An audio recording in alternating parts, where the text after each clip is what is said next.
आप सभी ने पुरुष नागा साधुओं के बारे में तो बहुत कुछ सुना होगा, लेकिन आप में से शायद बहुत ही कम लोगों को महिला नागा साधुओं के बारे में कुछ भी मालूम होगा।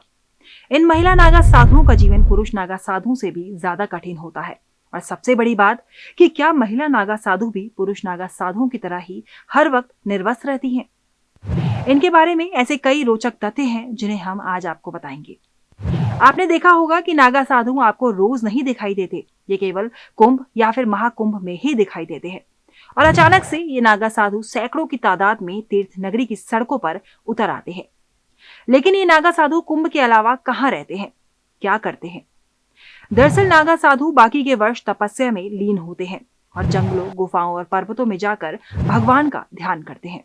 अब आपको बताते हैं कि कौन होती हैं महिला नागा साधु और महिलाओं को नागा साधु बनने के लिए क्या क्या करना पड़ता है। महिला नागा साधुओं का जीवन कई रहस्यों से भरा होता है।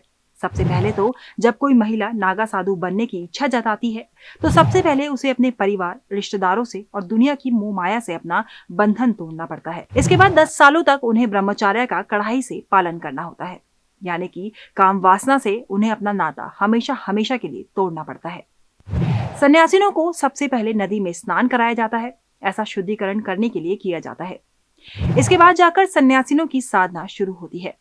फिर इन 10 वर्षों में इन सन्यासिनों को सन्यास की दीक्षा दी जाती है। सन्यासिन पूरा दिन भगवान का नाम जपती हैं। सुबह ब्रह्म मुहूर्त में उठकर भगवान शिव की पूजा करती हैं। दिन में सात्विक भोजन करती हैं और शाम को भगवान दत्तात्रेय की आराधना करती हैं। जब एक सन्यासिन इन वर्षों में कड़े नियमों का पालन करते हुए हर परीक्षा में खरी उतरती है तो वो नागा साधु बनने के योग्य हो जाती है। अगर इन वर्षों में कोई महिला ब्रह्मचर्य का पालन करने में असमर्थ पाई जाती है तो वो कभी भी नागा साधु नहीं बन पाती। वहीं जो महिला कई सालों तक ब्रह्मचर्य का कड़ा पालन करने में सक्षम होती है, उनके बारे में ये पता किया जाता है कि महिला ने इन वर्षों में अपने परिवार के साथ कोई संपर्क साधा है या नहीं। यानी कि ये सुनिश्चित किया जाता है कि नागा साधु बनने के लिए महिला का सांसारिक मोह से बंधन टूटा है या नहीं। इसके बाद महिला नागा साधु की गुरु ये तय करती है कि वो महिला नागा साधु बन सकती है या नहीं। नागा साधु बनने के लिए महिला को अपने बाल मुंडवाने होते हैं और अपना जीते जी पिंडदान करना पड़ता है और सांसारिक वस्त्र उतार कर गेरुए रंग के कपड़े धारण करने होते हैं। ऐसा करना ये दर्शाता है कि आज के बाद वो सन्यासिन अपने परिवार और बाकी के रिश्तों से मुक्त होने जा रही है, यानी कि वो उनके लिए हमेशा हमेशा के लिए मर चुकी है। इन सब परीक्षाओं पर खरे उतरने के बाद एक महिला सन्यासिन नागा साधु बनती है और तब जाकर उन्हें माता की उपाधि दी जाती है। इसके बाद जाकर महिला नागा साधुओं को सन्यास की सही मायने में दीक्षा दी जाती है।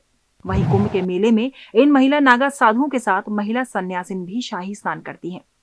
आपने ये भी देखा होगा कि पहले जब कुंभ या फिर महाकुंभ हुआ करता था तो उसमें ज्यादातर पुरुष नागा साधु ही दिखाई देते थे, मगर इस भीड़ में कुछ महिला नागा साधु भी मौजूद होती थी। असल में ये महिला नागा साधु पुरुष नागा साधु की छांव में रहती थी, क्योंकि इनकी संख्या पहले काफी कम थी। पहले महिला नागा साधुओं का कोई अखाड़ा नहीं हुआ करता था। फिर जब धीरे धीरे महिला नागा साधुओं की संख्या बढ़ने लगी तो 2013 में महिला नागा साधुओं ने अपना एक अलग अखाड़ा बनाए जाने की बात रखी, जिसके बाद अखाड़ों और शंकराचार्यों के बीच इस बात को लेकर काफी विवाद भी हुआ। लेकिन फिर आखिर में भारत का 14वां और महिलाओं के लिए पहला अखाड़ा बनाया गया, जिसका नाम पहले था माई बाड़ा और फिर 2013 के कुंभ में माई बाड़ा को अखाड़ा बनाते हुए नाम दिया गया दशनाम सन्यासिनी अखाड़ा। आपको बता दें कि अब भी दशनाम सन्यासिनी अखाड़ा देश के सबसे पुराने अखाड़े यानी कि जूना अखाड़े के अंदर ही शामिल है। लेकिन महिलाओं के लिए एक अलग अखाड़ा बनाए जाने के बाद महिला नागा साधुओं को एक अलग पहचान मिली और साथ ही उनका नेतृत्व करने के लिए उन्हें एक अलग नेता भी मिली। अब आप सभी के मन में जो सवाल आ रहा होगा उसके बारे में बात कर लेते हैं कि क्या पुरुष नागा साधुओं की तरह ही महिला नागा साधु भी निर्वस्त्र ही रहती हैं? तो इसका जवाब है बिल्कुल नहीं। दरअसल नागा साधु 2 प्रकार के होते हैं, पहले वस्त्रधारी और दूसरे दिगंबर यानी कि निर्वस्त्र। पुरुष नागा साधु दिगंबर श्रेणी में आते हैं, वहीं महिला नागा साधु वस्त्रधारी श्रेणी में आते हैं। महिला सन्यासिनी अपने शरीर में केवल एक ही वस्त्र धारण करती है, जिसे गंती कहा जाता है। आपको बता दें कि गंती गेरुए रंग की होती है और ये सिली हुई नहीं होती। सभी महिला सन्यासिनों को कुंभ के दौरान शाही स्नान करते वक्त भी नग्न अवस्था में रहने की इजाजत नहीं होती है। वो नहाते वक्त भी इसी गंती को पहनकर स्नान करते हैं। आपने देखा होगा कि आपको आमतौर पर सड़कों पर नागा साधु नहीं दिखाई देते होंगे, लेकिन जैसे ही कुंभ की शुरुआत होती है, वैसे ही सैकड़ों की तादाद में एक साथ सभी नागा साधु सड़कों पर नजर आते हैं और शाही स्नान के लिए जाते हैं। दरअसल कुंभ के आगे पीछे ये सभी नागा साधु भगवान की घोर तपस्या में लीन रहते हैं। नागा साधु एकांत में जाकर तपस्या करते हैं। कुछ नागा साधु पर्वतों में छिपकर यानी कि गुफाओं के अंदर साधना करते हैं। इन्हें गिरि साधु के नाम से जाना जाता है। कुछ नागा साधु जंगलों में रहकर साधना करते हैं। इन्हें अरण्य नागा साधु कहा जाता है। वहीं कुछ नागा साधु शहरों में रहकर ही भगवान की साधना करते हैं। इन्हें पूरी साधु कहा जाता है। इन जगहों पर साधना करते वक्त इन नागा साधुओं के पास कोई फोन या फिर आधुनिक उपकरण नहीं होते हैं। फिर कैसे इन सभी को ये ज्ञात हो जाता है कि कुंभ का महीना आने वाला है?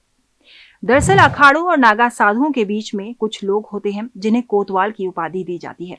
ये कोतवाल अखाड़ों और नागा साधुओं के बीच संपर्क साधने के लिए तैनात किए जाते हैं। कुंभ या फिर अखाड़ों से जुड़ी कोई भी सूचना जो इन नागा साधुओं तक पहुंचानी होती है, वो यही कोतवाल पहुंचाते हैं। तो आपको नागा साधुओं के बारे में ये जानकारी कैसी लगी, हमें कमेंट करके जरूर बताइएगा।